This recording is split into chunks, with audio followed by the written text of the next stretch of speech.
We're back, episode 2 of Age of Paradox podcast. If you're new here, good to see you. If you're back, great that you're back.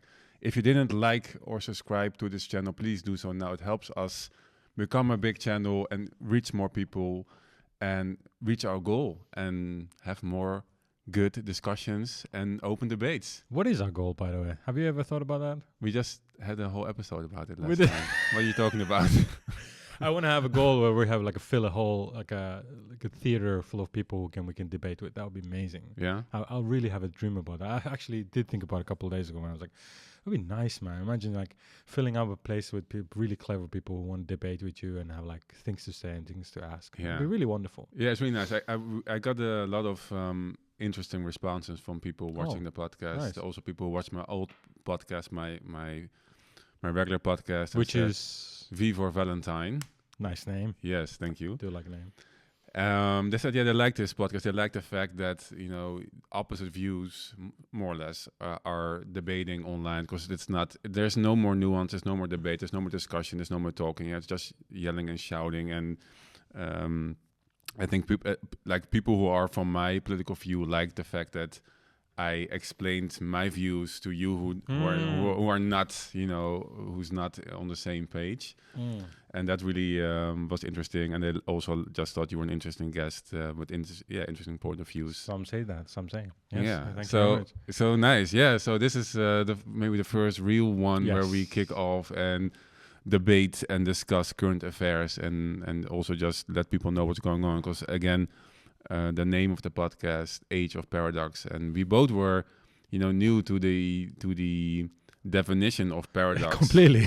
What it is like that, and that was funny. So, I mean, if they didn't see it in the beginning, paradox means a seemingly absurd or contradictory statement or proposition, which, when investigated, may prove to be well-founded or true. Wow. It's crazy. That is really... I remember reading that to you on the phone, and we were like, what? Yeah. I can't believe this is what it means. Yes. Because to me, that's I think truth is stranger than fiction. Mm-hmm. For me, there's so much weird stuff going on, so much stuff we do not know about. And like we discussed last time, the corporate media or the government media, whatever you call it, the mainstream media, they only have this little sliver... Good word, yeah. of what they, put out there and let people know. And I think it's our job to shine a light on those things that's not been seen before. And like I told you before the recording, I like the fact that you show me news and information I didn't read about. You read different kinds Very of different. Sources than I do. So that's great. We can also exchange here in this podcast while we debate the things we're showing. What I liked also, people said, some of my friends were foreigner, outside of Netherlands, and a lot of Americans are like, oh, are we going to hear a European angle on the world affairs? I was like, that is interesting, because I think that's missing, kind of because Europe is a complicated continent, and it's 27 countries in a European nation, but then there's also another 12 countries. I think we're 40 in total. I don't think there's obviously we have a common language of English, but not. It's hard to galvanize a whole even United States, Canada. They have this one language, whereas we have this a disadvantage and advantage at the same time. So it is nice to have a European angle.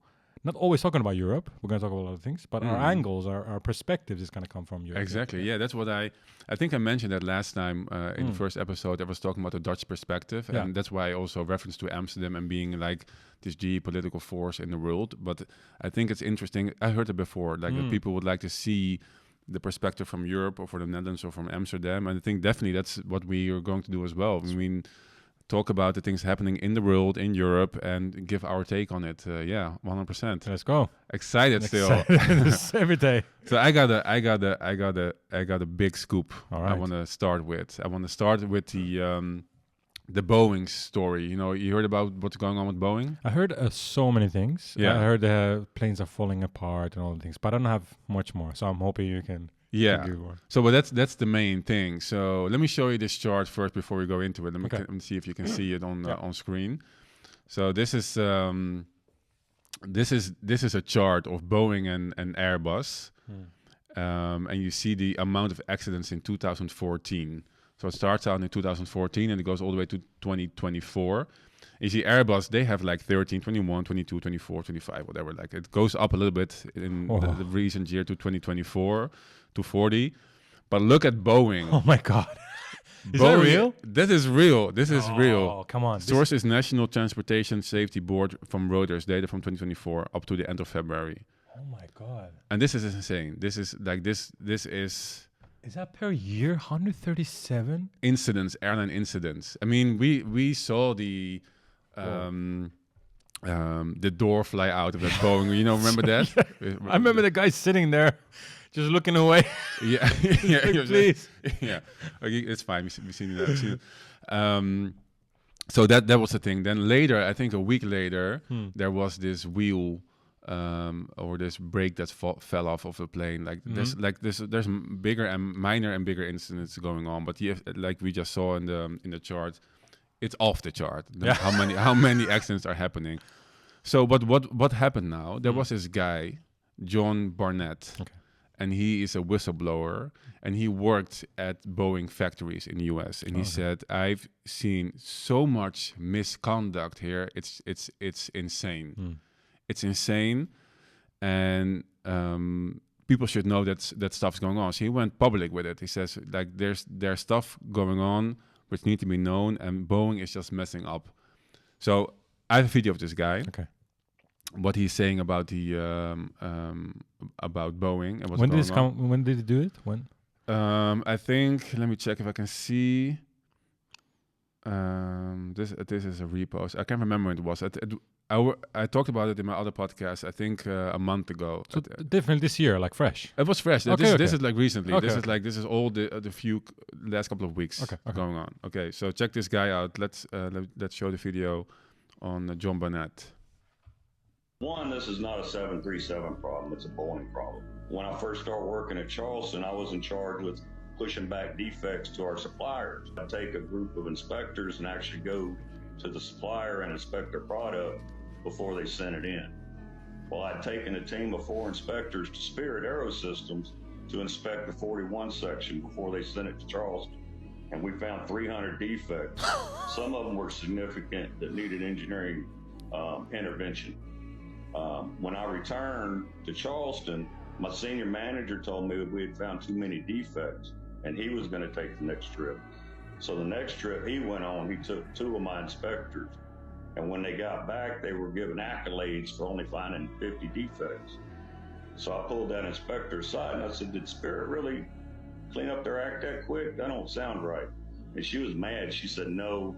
Said the 2 inspectors were given 2 hours to inspect the whole 41 section and they were kicked off the airplane. What? So he's talking about Spirit Engineering, so the manufacturer of a lot of the Boeing parts. Oh, okay. And he reported a lot of malfunctions. He's talked about 300, and I saw in the other video. I didn't say it he didn't say it in this one, but he reported also his superiors, and they just put it on the rug. Well, why? I don't know. I mean, you can see the results on the chart I just showed you about how many accidents they have. This is serious stuff. It's insane. So I'm not sure if you, because this is the first time you see the video, and it was a little bit like with the audio, like creepy, but it says, because it says the Boeing whistleblower found dead after this interview. Wow. This guy, I don't know what they said. I think they committed suicide, but his brains were blown out in his car after this interview. Oh, wow. So that's crazy. So that's what I already talked about like a while back. Jeez. And then let me check if I have another thing going on here. So Boeing is going around popping people. Well, so then let me see from when this is, because I think this is from yesterday. Okay, let's show this. This is a thing. Second Boeing whistleblower dies after short illness. Joshua Dean, 45, former quality auditor at Boeing supplier Spirit Aerosystems, so that's what John Barnett talked about, right. Alleged gross misconduct by quality management. Joshua Dean, a Boeing whistleblower who warned of manufacturing defects in the planemaker's 737 MAX, has died after a short illness. The second Boeing whistleblower to die this year. This is The Guardian. This is like it's no conspiracy thing. This is just... Okay. In 2018, 2019, two 737 MAX planes were involved in fatal crashes, which killed 346 people. Dean was fired by Spirit last year and filed a complaint with the Department of Labor alleging that this termination was in retaliation for raising safety concerns. Fuck. What's going on, man? This is deep because I fly. I mean, everybody, right? I mean, most of us. Yeah. It's Airbus or Boeing. Yes, that's the only. This is serious shit. Yeah. That's what it is. So the scoop I had is not this because Okay. this is new. This you can read this. Common news. Yeah. Okay. But I like that. I have my own podcast, and I'm actually trying to build a new system of collaborative journalism. Like I said, I don't believe that the media is doing their job.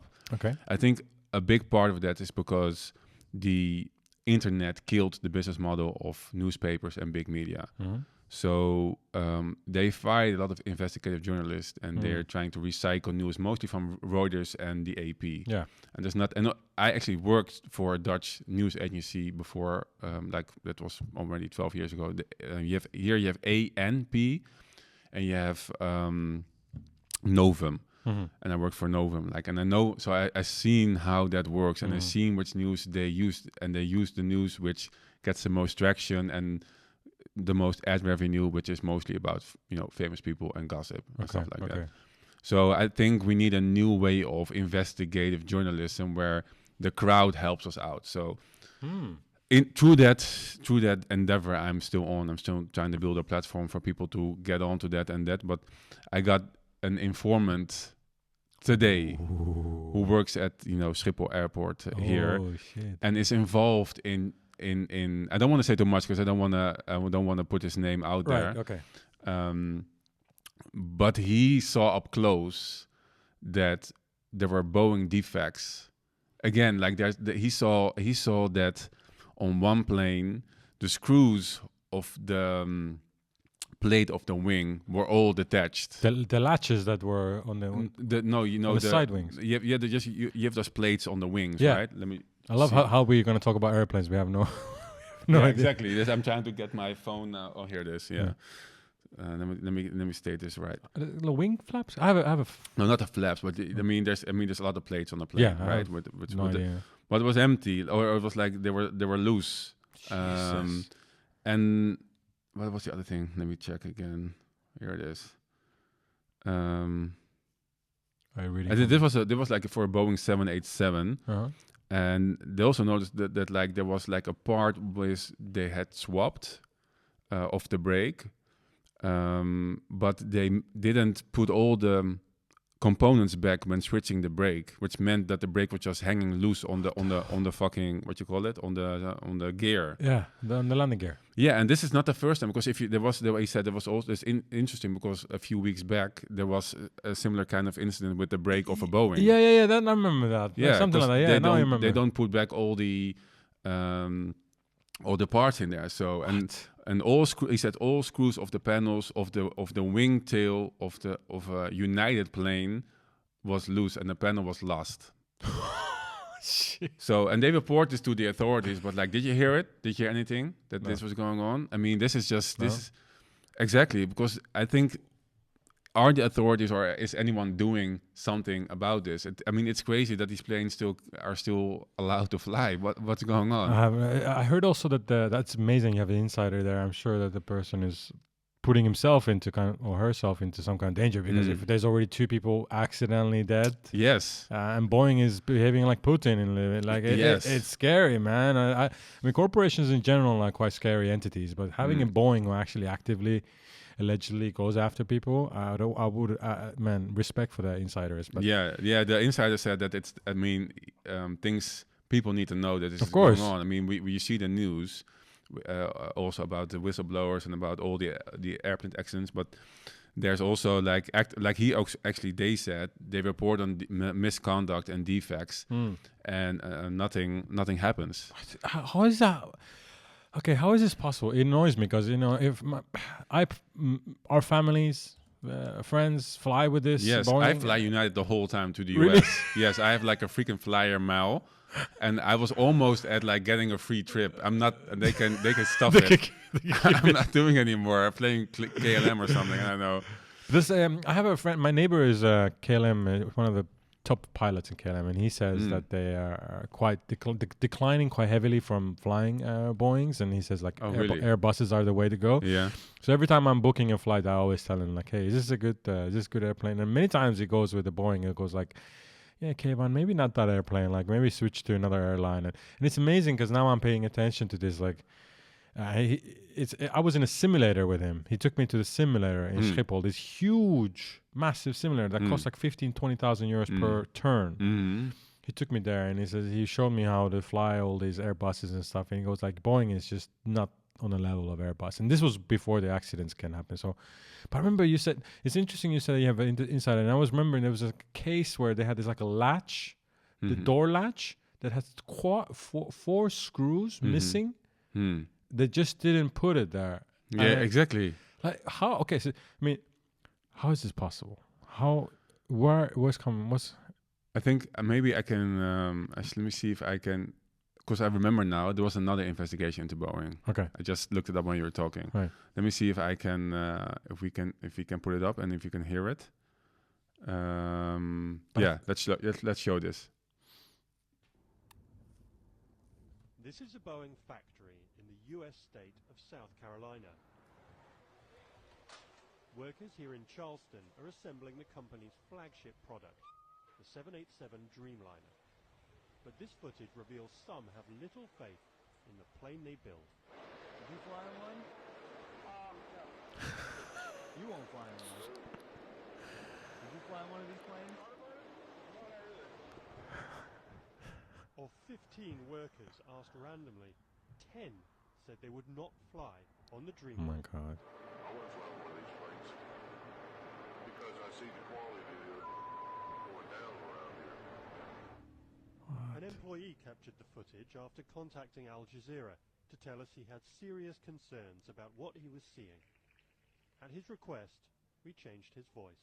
With all the problems reported on the 787, there's 90% that's getting swept away. Hushed up.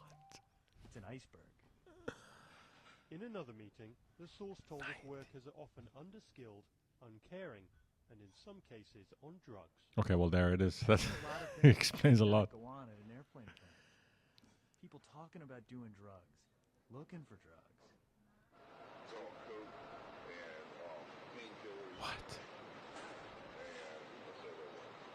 You can get weed here. It's really good weed here. I know they don't. There's people who go out there and lunch go smoke one up. Do they? Hell yeah. Over the course of a year, Al Jazeera's investigative unit... Yeah, so, well... This is scary. That's what it is. This is scary. It's a meth lab. Boeing factories are meth labs. They're just doing drugs and everything over there. This is scarier to me than many conspiracy theories and wars because the ramifications of an airplane falling down from the sky is a huge international incident. And isn't it true? I mean, you can correct me, but isn't it true that recently the CEO also left the company? I think he just... I can remember that. The CEO of Boeing, I think, recently left because he went on TV. And I remember he's saying something like, yeah, obviously security and safety is paramount, but also bottom line of the corporation is important as well. Like stuff like that. Like it's very interesting. Like so, and obviously very quickly after that, he got fired. I'm not sure. I'm gonna check if I'm right or not. But this is a hesitation for a lot of people now to fly Boeing. I mean, I wouldn't honestly right now. No. Damn. I did it. When was I flying? I can't remember, but I flew recently. I guess it has to be to... You went to London. To London, yes. Yeah. I think it was a Boeing. Yeah. And then it was like, It's only 45 minutes. Like and the exit, I was sitting right next to an exit, but I was like, I usually never strap up, but this time I was like, let's make it extra tight this time. I wonder how much actually, would you have any chance if the airplane is up in the air? Like, I don't know how many feet are we talking about. Like, what is your I would love to know. We need to come next time prepare. Like, what's your chances of survival if you fall off from an airplane? I would go with close to 0. Actually, while I was saying that, I was thinking, how are you going to land? Yes, exactly. What are you talking about? Unless you're going to turn around on the chair. You mean fall in the water. You probably live, exiting the plane. That's not the problem. The problem is like the landing. Like I mean, it's so high. It depends on what stage of ascension you are, but it will be I don't know it in feet, but it's 10 kilometers, I guess, something like that. Right. Yeah, because I think it reaches stratosphere. I think Kirill is way smarter than us. He's nodding. Yeah, he's like, it's thank you. it's 10. Yes, Yeah, 10, right. We just Good. go with that. So, but that means that's a long fall. Like There's no chance. Even if there's water, like you will just it feels like concrete. It's there's no chance. it's Okay. gone. Well, we'll one less thing to worry about. Yeah, exactly. No, the moment the hatch flies open, you're out. It's gone. Just say your prayers. You won't do anything. So carry a parachute and an oxygen mask. Yeah. But this concerns me a lot, and I wonder where it's going because the share price. We just checked before we started. Share prices are falling a little bit, but I think a lot. Yeah, a lot, right? Yeah. Did you see how much? How much is it? Like it's quite a lot, right? It That matters. That matters to them. Tens of percents. Like it's been going down real hard. There was also a conspiracy actually that this was like some kind of coup. Ooh. Like so, it started with the Al Jazeera thing. Okay. Like because it's kind of shady. I mean, it's the video. You mean the video? Yeah, of Al Jazeera. I mean, it could be like a hit piece of like some kind of corporate espionage. Yeah. Right. But then all the actions happening now that it makes it more tangible. But I mean, at first people thought this is a way of the competitor to get rid of Boeing or start buying shares of Boeing with bad news. But it's not just that, like because like I said, I have an insider who says I can see there is misconduct and there's a lot of defects not being being reported but not being acted upon. So yeah, this is where I wonder where it goes because this Boeing is a big. It's a big company, and it looks like it might go under if it goes like this. Because I also heard a lot of the people airplanes. Airliners are changing their orders. Like an Airbus is being ordered way more than Boeing is right now. Makes sense, right? Yeah, Airbus is made in France, right? They're a French company. Yeah, but it's a pan-European company. I think they're made in Toulouse, France, but I think it's a pan-European, which means like I think all the European nations are putting money into it. You're right. It's a French company, right? I mean, French headquartered, right? Guillaume. Yeah, they're in France. Yeah. So that matters. I mean, I don't know if it's great. Yeah, the last thing. I'm not going to show you that, but the last video I had about Boeing. So besides the drug atmosphere at the factory, I saw. I believe it was Boeing engineers, but it was like this video of them dancing. You know what people like? They try to flaunt something. Back during Corona. Oh yeah, all the nurses were like, we TikTok dances and stuff. Yeah, that kind of stuff. And that kind of video. The engineers made that kind of video. Okay, but you saw, and that's also what they're trying to communicate in that video. It was like a really diverse group of people. If you know what I mean. Yeah, like there was, it was like, I think they looked also like diversity hires, if you know what I mean. Yes. They did not look like engineers and really skilled people, but they were like dancing. I don't know. It looked like the Brady Bunch is not even not doing them right. Are you not thinking in your American hat, like your American side, when you talk about Boeing? Do you think about that? Because that's interesting to me. And what? Because you're half American. Yes. So do you think now, are you at all patriotic, by the way, about USA? It's difficult. Like I'm patriotic about the foundations where it is built on. Yeah. But I'm not patriotic about the government. Yeah, I understand that. Surprise! Shocking news. Shocking news. Who knew? Who knew it didn't like government? I'm really curious about this because it's a strong culture. Like USA is all over. Like you cannot hide from it. It's like it's different if you're half like Bhutanese or something like that. But being half American, talking about Boeing, I'm just thinking, do you have this American version of you talking, or is it Dutch version, or just like a middle?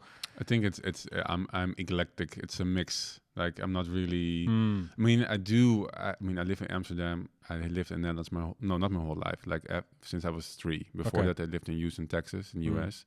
But so I have no or hardly any memory of that. I do every now and then contemplate about, do I want to move back to the US and just check it out there? Because the fact like you said, the influence of it is like insane. Yeah.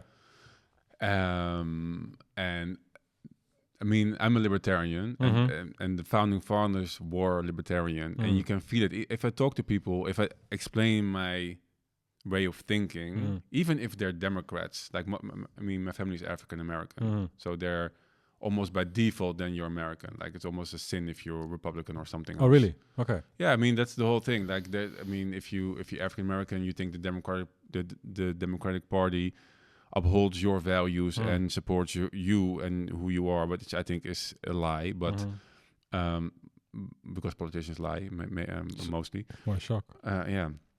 But even with them, when I talk about my beliefs about like taking personal responsibility and the freedom to be an entrepreneur and the freedom to choose as you like, that's ingrained in the U.S.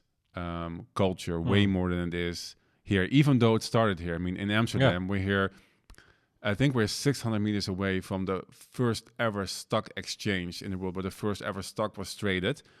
But we've come a long way from there. Like we're not the same entrepreneurial. We're still entrepreneurial, but not in the same sense as we were back then. I would love to talk about it. That maybe dedicate one episode of like cultures and all these things, like business cultures and decision making, and how cultures really play into our minds right there. Because I find it very interesting because you have two very, very capitalistic cultures inside of you. But then you're libertarian. True. Oh my God, that's right. And then you're very libertarian. Come together.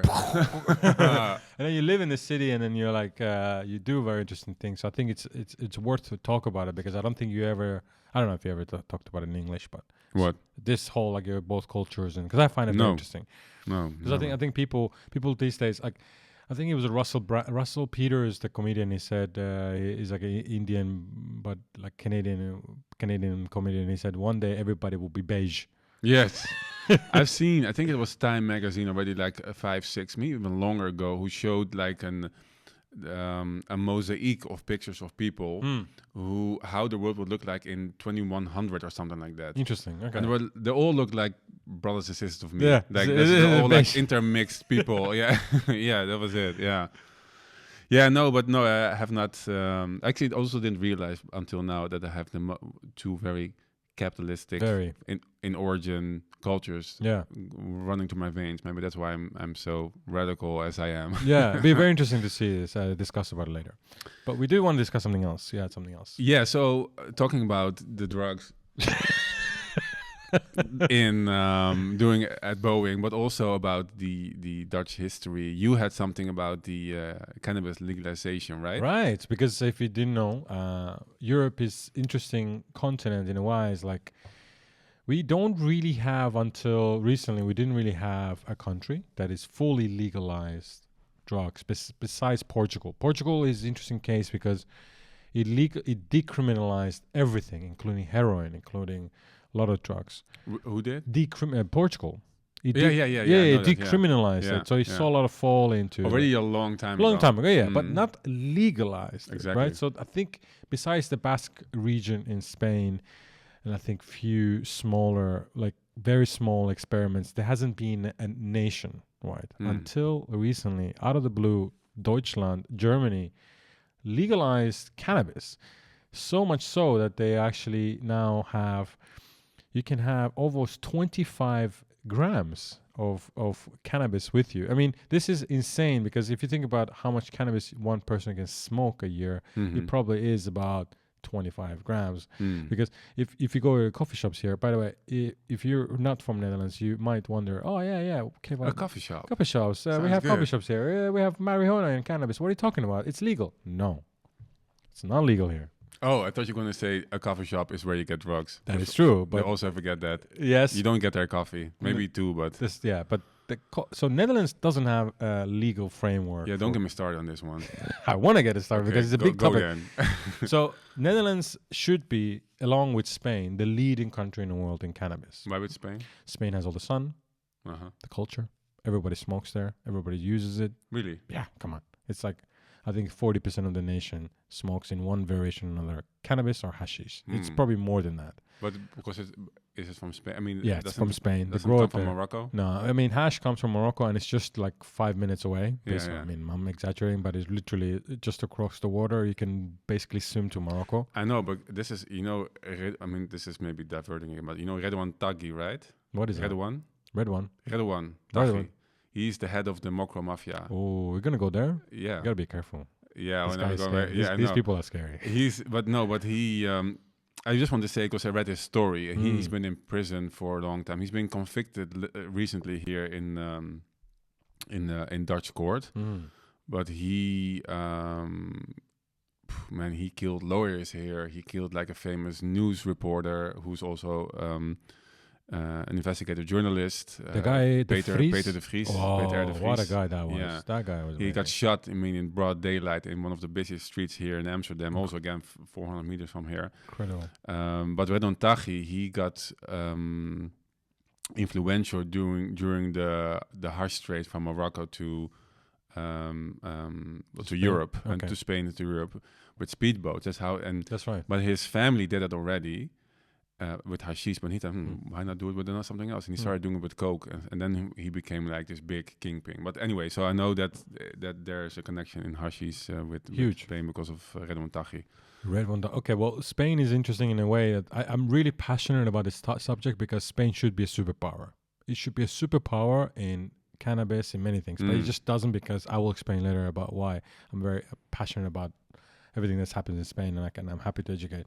But the one thing they failed to do is they have failed to legalize it. So, which means that drug barons from Albania, Spain, Morocco, Colombia, they're running a lot of things in there, especially in the state of Galicia, which is northwest of Spain. Mhm. If you ever go there, you see houses on the coast that it's beyond imagination. And you're like, these are tiny villages, like 500 people, 200 people, maybe 2,000 people, mansions, 5 floors. Like, why is it just on the coast? And then like people was like, yeah, it's just like some very wealthy Galician entrepreneur. Yeah, sure. Anyway, so Galician coast gets apparently like almost 30% of the coke that is coming to Europe. It comes from Colombia, but the cannabis is grown in there. But still, Spain won't legalize it. But Germany just did, and this changed the game because German judiciary system said we want to legalize it because it just doesn't make sense to battle against the drug lords and the drug cartels. Exactly. It makes no sense. No. So why the hell are we doing this? Why is Netherlands? Tell me, why is Netherlands not legalizing it fully? To be honest, I used to say because of international pressure, because I don't know, the US or some other state would say, hey, yeah, but we don't want you to legalize it because then it will overflow in our countries. And maybe that was the case, and maybe Germany does things and give a shit, like we're too big and too powerful, so we will do it anyway. But to go back a little bit about the situation in the Netherlands, because this has been such a frustrating topic. So the Netherlands and Amsterdam always has been seen as a real liberal country in the sense of, there's like same-sex marriage, and you could buy drugs and stuff like that. Like, and this whole like you can be who you are and you're free to choose. But we have come a long way from being that country, and nowadays we do still have coffee shops, and the sale of drugs is not legal, but it's like condoned. So I mean, it's actually still in if you look at the law, it's if they want to, they could still arrest you and who you mean, like the coffee shop owners? Coffee shop owners, yeah. Selling weed is, like you said, it's not legal. So this is so bizarre. Can you go a little bit into this? Because my friends ask me, I can't explain it properly. It's very complicated. No, because it is not explainable. Like it's not. it's just too weird. It's just too weird. So you said, okay, we're going to not. This is what they said. We're going to stop enforcing the law, but it's still law. But we're going to stop enforcing it. Okay. So the police and the judges, they never arrest people for selling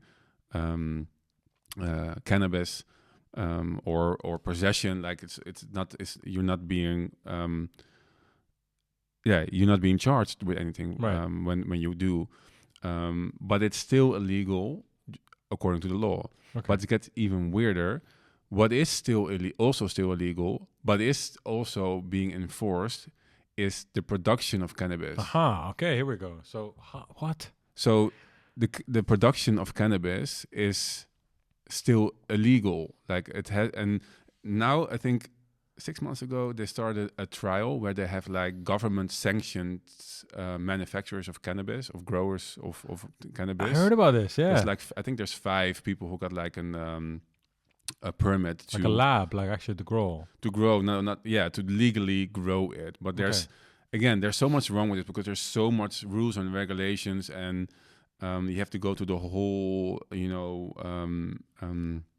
motion of it, which costs a lot of time and makes the product more expensive. It's retarded. Like, but can you imagine? Like now they're trying to make the growing legal, but we had a system here in the Netherlands since the 70s where you were not being prosecuted for selling cannabis, but for growing it. So where do you think those coffee shops got their supply from?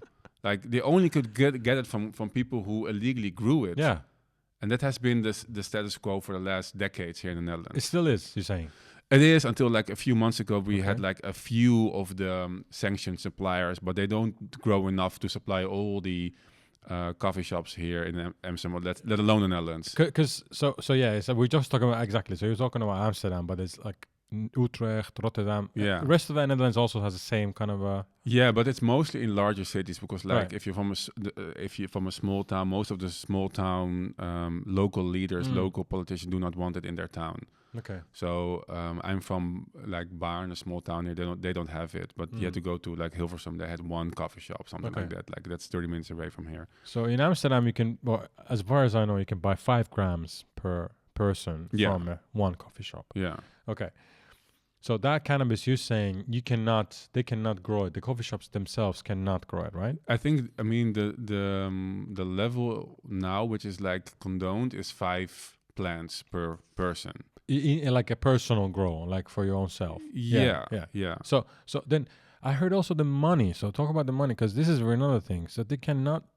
How does the money work? Because I heard that they cannot have bank accounts until recently, and it's the coffee shops. I mean, yeah, and I don't think this is much of regulation, but they just have difficulties having like a normal business. How you say that? Yeah, like a bank account, like a process. Like Yeah, a company. exactly. The process of like just getting an account, getting a accountant, and just all the things you need when So you you cannot are have in it. business. You can. I mean, it's legal, but they're just shunned. You know, Why? Because their image is, you're doing drugs. You're a drug dealer. We don't want your business. That kind of thing. But Mike Tyson just recently opened a new coffee shop here. In Amsterdam. Yeah, he did you know did. that? Yeah, he came here I personally. want to go here afterwards. He personally. So I heard. That's why I'm really perplexed by this, because I heard that you cannot open more coffee shops. Well, that's another thing. So I also work for the city of Amsterdam, and there's like this.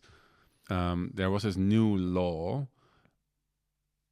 It must have been 4 or 5 years ago, where they said within a certain distance of certain types of buildings, you cannot have a coffee shop. And one of the things was primary schools. They said Right, that makes sense. It kind of does, but we're in Amsterdam. So if you have like a 2 kilometer or a 1 kilometer like radiance around primary schools or high schools too, it meant that most of the coffee shops, I think, on the Leidse Square had to go. Like, so it's... Oh, okay. Because, I mean, 100 meters from there, you have schools. Schools, okay, you know? okay. So, and to be honest, like you talked about the Portugal case where they decriminalized most of the drugs. And if you look at the figures of people abusing drugs in Portugal, like it went down. Like, and It's insane. the same goes for the Netherlands. Even though it's like a weird system, since we are like quite open still towards cannabis, people are used to it. There's not much abuse. You know, it's funny you say that. I don't have almost any friend that smokes, it's really bizarre. No, but in Spain, I had 90% of my friends would smoke. really. Yeah, I mean more. I think by far, athletes, business people, they will like smoke in parties. Here, I have one Dutch friend who smokes. and I have one Macedonian friend. That's how I can tell you. Like I know the nationalities because it's like very few people smoke or use. It's really bizarre. Yeah. So I don't understand. Like, but when I was saying I'm passionate about Spain, it's because if Spain actually legalized it, apparently there was a study about it 8 years ago when I still lived there. They said if we fully legalize it, make it into business taxable, there'd be 8 billion euro of revenue coming in annually just from the Andalusian state, which is the biggest state in Spain. 8 billion euros from legalizing it. And then they said if we scale it towards the entire country, there would be potentially 14 to 15 billion euros of revenue coming into Spain. That is a lot of money for any country rather than and then they just won't do it. And there has to be a reason. I need to dig into this. It's just like, it's annoying me. Excuse me. Someone affected me. And I remember you don't take any drugs, right? You don't take any paracetamol. Mm-mm. Why are you so weird? Why not? I have a book. Nice. Called it's called Deadly Medicine. Deadly Medicine. Yeah, I'm gonna. It's in Dutch, but it's not a Dutch writer, so I should give you the English one. But like do you know how many people die in the USA because of legal drugs? Man, USA is not a really good parameter for us. Like people die there from I don't know, weird stuff. Like they put a cat in a microwave. Like yeah, but that's a weird. I mean, country. those are like fringe instances. It's not like, but the cause of death by prescribed medicine in the USA is off the charts. It's like number 3 or something where you die from. And our medicine has been corrupted. I mean, I'm old school in a lot of ways. And I think, what's the guy again? Oh, I forgot his name. You swear his oath when you become a doctor. Oh, Hypocrite. Hypocrite? Yeah, probably. Yeah. The oath. And he says, let thy food be thy medicine, and thy medicine be thy food. Okay, beautiful. Meaning, you can solve 99% of all illnesses if you have the right diet. For sure. I remember when you came to my house, and you had a bike accident while carrying your saxophone and your bag on your bike while it was raining, and you had a bike accident. I'm Dutch. That's you how had it a bike goes. accident. And with a t-shirt. Yeah. And you came to my house and you're like limping. You couldn't even walk from the elevator to my house. And I was like, dude, there's paracetamol. You want some ibuprofen? Yeah, no. I know. And you just suffered through it. Yeah. But there's not just you. There's a lot of my Dutch friends do this. What is going on? It's also a funny story. You know, I see expats saying that, like, when you go to the doctor, and they only give you, like, oh, your leg fell off, here, some ibuprofen, you know, like that. And I don't know. It's... I'm not sure if it's a typical Dutch thing, because I have a lot of people who are Dutch who do take painkillers. For me, I'm just like I start being suspicious when big interest is involved, and I think that, I mean, even when you become a doctor, what do you study? What's the study called? The study of medicine. Study of medicine. Yeah. It's not the study of health. Or the study of food. No, it's a study of medicine, and that's changing though. Is it? Yeah, come on, it's changing now. A lot of nutritionists are becoming like doctors and vice versa. Well, that's a different thing. I mean, the education itself is not changing, but a lot of people are taking a different approach. Like I have one of my ex-girlfriends, she was a health scientist, and she learned everything about food and what it does to your body, like in a way different. Did she convert you? No, I was already on that. That's why I was already on that train. But I did learn a lot though from her about. But how long you been like this? No medicine guy. Since I think I was 18. Really? Yeah. Wow. And would you say you had like any major health problems? No. Okay. Are you autistic at all? Maybe a little bit. Yeah. Okay. Is it because and is there anything? Who's not? I mean, that's true. That's good. But I'm curious because what would make you take medicine? I think I think there's a few or maybe one procedure which is like legitimate, and it might maybe surgery or something, like you know, for like anesthetics. If I get hit by a car or something like that, you know, and then you need to operate and maybe penicillin, how you call it, like like inflammatory things. Yeah, maybe that I can see that when you get infected with something, but most of the things it just means I exercise a lot. I'm really conscious about my eating most of the time. I mean, I also have like my vices. But you do eat interestingly, because when you stayed in my place for 1 week, I learned from you. So I was just watching this guy. Well, like you start your day with an interesting drink. What is it? Like the So I like to so people think that when you're thirsty you need the fluid.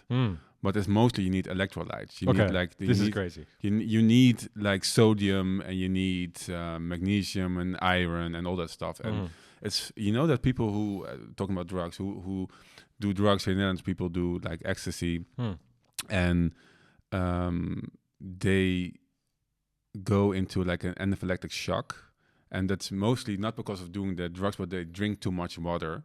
And when you drink too much water, you can die from drinking too much water. Why? Because you flush all the electrolytes from your body. Like the water you get from the tap, it's and most of the bottled water is just dead water. There's nothing in it. And if you drink a lot of it, you flush all the nutrients and all the electrolytes, all the magnesium, everything from your body, all the sodium. And then your body needs it to function, so your brain just shuts down. So in the morning, I take water, not just plain water, but I put Celtic sea salt in it, which is like one of the best salts you can get. Man. Yeah.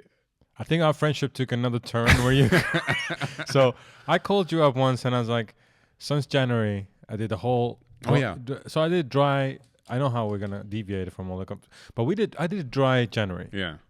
I never done that in my life. I never did that 1 month of fully not drinking alcohol. And it's not like I'll drink alcohol to get drunk. I just drink like sometimes whiskey or whatever, beer, like in the weekends. And I told you in around end of January, I was like, man, I am thirsty all day. And you tell me, take the Celtic salt, which came in this massive 5 or 10 kilogram. I think it was actually 5 kilograms. And it came, and I've been drinking. I did what you did. I take it in the morning you take it with some lemon, I think. Sometimes with that, yeah. You mix it up. I saw that you mix it up until it's dissolved completely. Yeah. Now you told me, man, you should take this. I've taken it. It didn't work for me, but it did do a lot of. It didn't work for me on the thirsty part. I'll explain you why. But it did work on me on a lot of other things. And to be honest with you, since I've started taking that salt every day, it's like the things it does to you. Like I feel more energetic. I feel more sharper. I feel like my body has all the nutrients it needs. Like for some reason, like I'm like, okay, I might not need coffee actually today because I put it on food. Oh my God, man, the taste it gives to meat. Yeah, it's good. Wow. But a funny thing you said about that Celtic salt. Now you take it every day. Yeah. And then you take collagen. Yeah. And then you take creatine. Yes. So these are 3 things that you don't like. You always take it every day. Pretty much. I try to, yeah. Okay, but these are not drugs to you. Like you know where collagen is coming from. Yeah. You know where, because you're very specific about the collagen you take. You're very specific about the creatine you take. Yeah. For me, it was like whatever. Just give me some. You just recommend like I'll buy whatever you recommend. So, have you noticed how long you've been taking these 3 things, and like have you noticed you're being better? Yeah, so that's difficult because I've been like I noticed a massive change in my well-being in the last year, but that's because I've also grown more conscious. We talked about becoming more emotionally mature, like after 38. Yeah. I noticed that I've been not living that consciously, meaning just being lived by life and by the rat race, trying to achieve whatever I want to achieve. And last year, I started to get more conscious and also more, even though I was always living healthy, I started to notice the effect eating or not eating well or not eating at all had on my mental well-being. Okay. And since then, I don't want to go back. Like, I don't want to get exactly the clarity you were talking about. I do not want to lose the clarity I have now. I do not want to lose my state of mind. The empowerment, it's just crazy, and it's partly because of adding the creatine, which people use for working out. Yeah, this is interesting. Creatine, the way you explained to me, until you explained to me, honestly, I thought creatine was only for exercise. Yes, getting the pump. But you said to me something interesting. Yeah, so it's not. It is what it does, it increases the ATP in your muscles, which is the energy source you use so you can train harder and longer if you use it. And you should use it like every day. Actually, after working out, that's the best way to do it. It's also found in red meat, which I also eat a lot, grass-fed beef, red meat. But usually people don't get enough, so you just have a little scoop extra per day. But I'm following this nutritionist, this doctor who does know everything about nutrition. Yeah, this is amazing. So I can never pronounce his name. Wow, the things that he shares.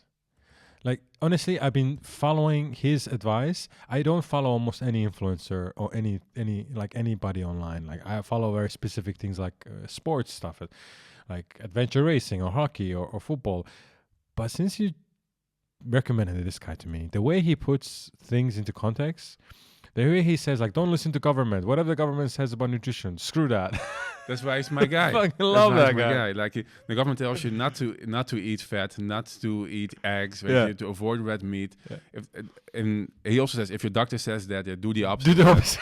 So his name is like James Dino Nicolantonio. Beautiful. You butchered it. So nice name. I know. You say it. No. You're the language, so you try. I don't have his name here, but go ahead. So he goes straight against all the government and most health professionals advice and again, because we're on the topic on why don't do drugs and this, let thy food be thy medicine, and he gives tips on what is the best food to eat. And he also stated that creatine is not just a supplement for your muscles, but also to enhance the function of your brain.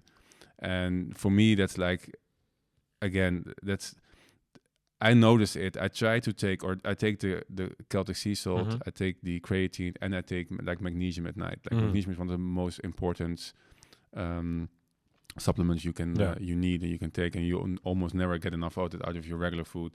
So if you have those three, I think you go into this different state of mind. Completely true. And I was very skeptical of your, as always, of your advice. I was like, Then I started doing exactly what you said, like the guy that we'll have to check his name, and how he says in the morning, like just to the eggs and eat clean.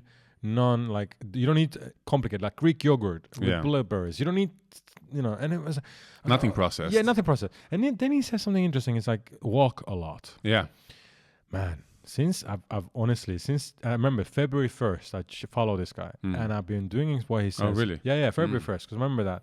I remember my dry January ended. I was like, this is it. So I started doing his stuff, and I started doing the workout. He says 4 times a week do muscles. Muscles in gym, do a lot of workout, or 3, like, he's very specific about it. I've been doing that, and I've been doing the Celtic sort of you, and until February I was in a good condition, not fit. Like, I couldn't lift from a bench like maybe more than 50. I bench now at least 90 easy, like 10 repetitions. I still take the creatine as well and everything. I do the creatine, I do like you said, and I walk a lot. I walked yesterday 17 kilometers in the forests of Luxembourg. It was beautiful. I do exactly I follow and when he pops out on my Instagram, I was like, yep, I'm going to do exactly what this guy says. I am absolutely, like, the thing I was really skeptical when you said to me about the red meat and the eggs and the butter. I've done exactly that, and I feel much better. Yeah. All my friends say I look better. I'm much more focused. I don't need to actually, I feel really, really in the moment. And it's interesting about the drugs, you said. And I think I agree with you that you do need to feed yourself well. But there are situations when I think drugs do help. And I'm talking about medicine, especially in things of dentistry. Because I could not go to dentist if I didn't get all the anesthetics they can give me. Like, just put it in there. I can't. But why I brought this whole subject up is very interesting. I went to the doctor for the thirstiness thing. When I told you, I was like, man, I'm thirsty all the time. I'm drinking all the water. I was like, yeah, you should just use this salt. I was like, I did it. Didn't work. So I went to the doctor. And she said to me, like, so what have you been changing? I said, I just stopped drinking beer. It's like, how often do you drink beer? It's like, maybe 3-4 times a week. How much you drink? I don't know, maybe like a liter or liter and a half maximum. And she goes, well, that's pretty healthy. Like you're in a good shape. You're like young. And I was like, okay. Have you tried drinking again? I was like, no, but do it on the 1st of February. Man, I did. I took a beer and the thirstiness went away. Dude, this is this is why I don't this is why I don't trust doctors. My thirstiness went away. I need to show now if we're going back to the what do you call it? To the drug topic. This is a big topic. Honestly, this is discussed, but also because you're very strange about it, and I try and explain about to my friends. Like I have this friend of mine who completely suffering in my apartment with his leg. You almost broke your leg, man. What happened again? Oh, we had the accident. You had the accident on the bicycle. Remember, you flipped over apparently. Yeah. I forgot about that. And you came to my house. I remember like this is almost broken. And I know it's okay. To be honest, I was like I wouldn't have taken any drugs anyways, but I was also a little bit unconscious about the fact how much it did to me. Like I still have a thick foot actually. My physical therapist told me last week, so your foot is thick. I said, what? Why? And then I looked at it's still a little bit thick, but whatever. So let's show this. Okay. Excuse me. It's in Dutch, but I'll tell you what it says. It says on the left, total damage score. My God. Green is damage to yourself. Red is damage to others. Left, and then you see all the drugs there is. So it starts with alcohol, heroin, crack cocaine, methamphetamine, meth, cocaine, etc. But see what is number one most damage on this chart. It's alcohol. If you can't see. Yeah, I can see that. So the damage to others is really big with that one. The damage to yourself, I think if you look at damage to yourself, heroin and crack cocaine and meth are worse. But alcohol it's way worse than cocaine. Is it? I mean, this is debatable because it's also quantity, right? I mean, you're not gonna have 1 liter of cocaine. Yeah, and there might be some also in like culturally. So yeah, exactly. So alcohol, but that's what I'm saying. I think it's weird that the doctor subscribes alcohol and normalize it. That's also my how you say that? My trigger points. No, my problem with like this having the government decide which drugs are legal or not, because that means that it also shows like a moral. You can close it.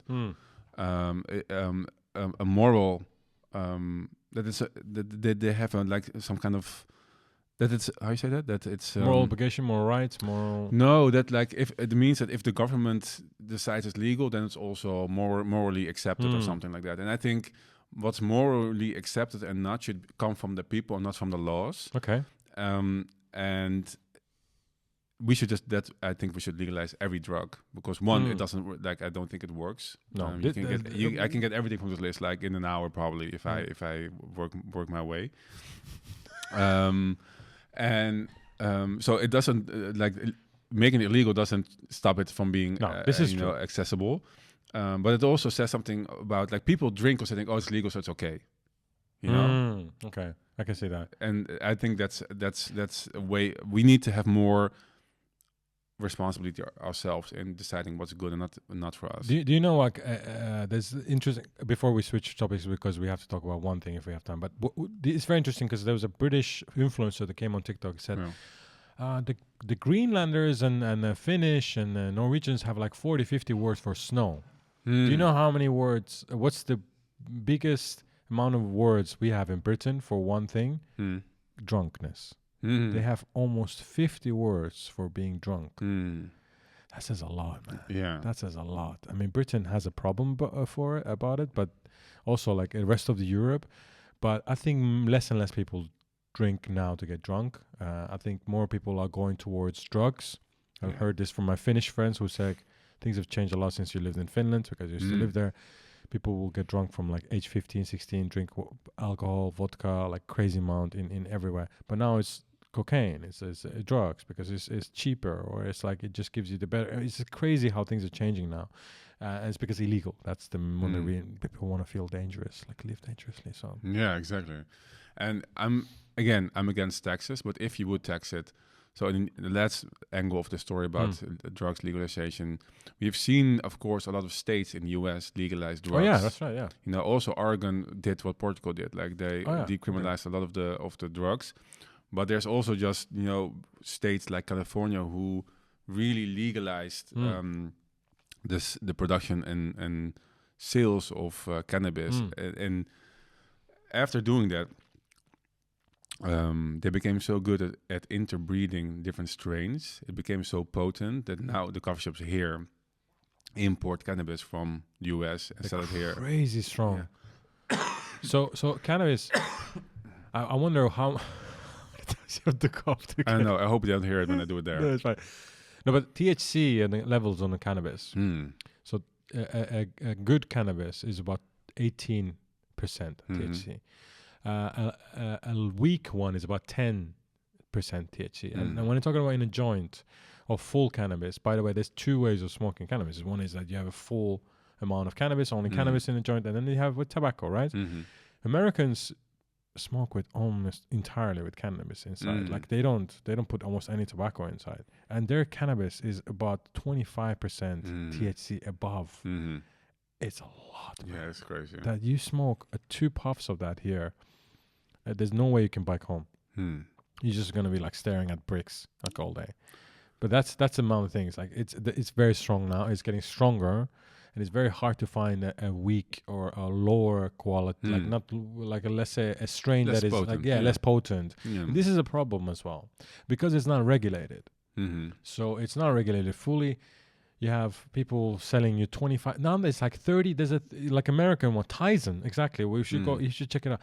Mike Tyson's coffee shop has a 32% THC cannabis. That is, you give that to an 18-year-old, 20-year-old. Without any consultation from the coffee shop owner. He's like, just whatever, like I said to you. It's going to mess his mind up for like 2 to 3 days. He's going to be like, what is going on here? It's like saying, here's a pint of vodka instead of a little cocktail or even like a little shot of vodka. But don't you think it will regulate itself? No. Why not? It's drugs, man. It's not going to regulate itself. How is it going to regulate itself? Like a Cinderella just regulating itself? It's not going to do that. That's everything is self-regulatory. No. I mean, we talked about that rules. They don't matter. So you can enforce things, but yeah, whatever. Like I mean, it's just on paper, and what actually happens is something different. And I think people, when you look at ecstasy, like how many accidents you have with ecstasy? I have no idea. I think so. You don't hear. Every now and then you hear something about like being that drugs are polluted or something like that, or someone like that somebody drinks too much. Mostly that's a problem. Yeah. And that's even when it's illegal. There's no one telling you how to use that. Like that's, I think we should legalize it so there will become like this self-regulatory culture. And I think that I wonder if they do what they say, if they just sell like any type of strain to anyone without saying it. No, I can't. I don't. I wonder. Like I wonder if there's. And I wonder if it's the only strain, like if now it's going up because it's now quite new. But if there would be, I mean, same with ecstasy. Ecstasy you get in like several potencies. Yeah. Like the highest one, I don't know, 250 milligrams or like 100 or less than that. And people want different types of potency. And I guess now people want more potent because that's something that was not possible before. So you get like a potency race. But at some point, if people who just want to chill say, "Hey, I don't want to get paranoid or whatever, give me a less potent," then the market will supply it at some point, and it will self-regulate in that way. I think if the demand is there, I mean, it doesn't go instantly. Of course, there's like this trial and error thing going on, but I think organically it will come back to a point where people then get whatever they want, like either very potent or somewhere in between. I would love to talk about one day with you about how mushrooms, magic mushrooms, and LSD and ayahuasca are really helping people's mental health issues. This is a big topic right now. I know, yeah. I don't know if we have time, but I would love to talk about that one day. Actually, just like a full episode on this because it's really fascinating to me. Yeah, no, I think we discussed a lot of topics. I would like to dig in more deeper, like the whole the food, the drugs. Like you said, the reason I got into drugs was because of psychedelics, because of this reason, because of trying to like in therapeutic way. So with LSD and mushrooms, because it does so much to your brain. So that's like another whole episode on that. How long are we going now? I think it's already 1 hour. What? Yeah, I knew it. Really? Yes, that's how it goes when you have fun. I can see how Joe Rogan does like 3 hours. It's easy, like, because if we had like whiskey and then like some food. Yeah, I think it's like I was asked like, how the hell does anyone listen? Have you ever listened the whole episode of Joe Rogan? No, I've never done that. I don't think. The funny thing is, like, so I'm in the podcasting business, but I'm a really bad podcast listener. It's really weird. It is true though. Yeah. You said to me once that you don't listen to your own podcast. No, I did our episode. I did it on big screen. Okay. Oh yeah. I watched it on my beamer, on my projector. All right. I think we touched a lot of topics we can still dive into. I hope people got like a view of again our views, of Amsterdam views, Dutch perspective on, well, in this case, Boeing and the cannabis world. We dive deeper next time in the psychedelics and that kind of. And maybe there's other, and we still have the post office you really are dying to talk about. I really want to talk about British post office. We're going to do that next time. Okay. All right. Thanks again for watching the second episode. If you loved it, please give a like, leave a comment, and subscribe to the channel. That will help the algorithm to boost our reach among people who didn't see us before. Thanks again. We will be back next week with another episode. Thank you for watching. Thank you. Second one done.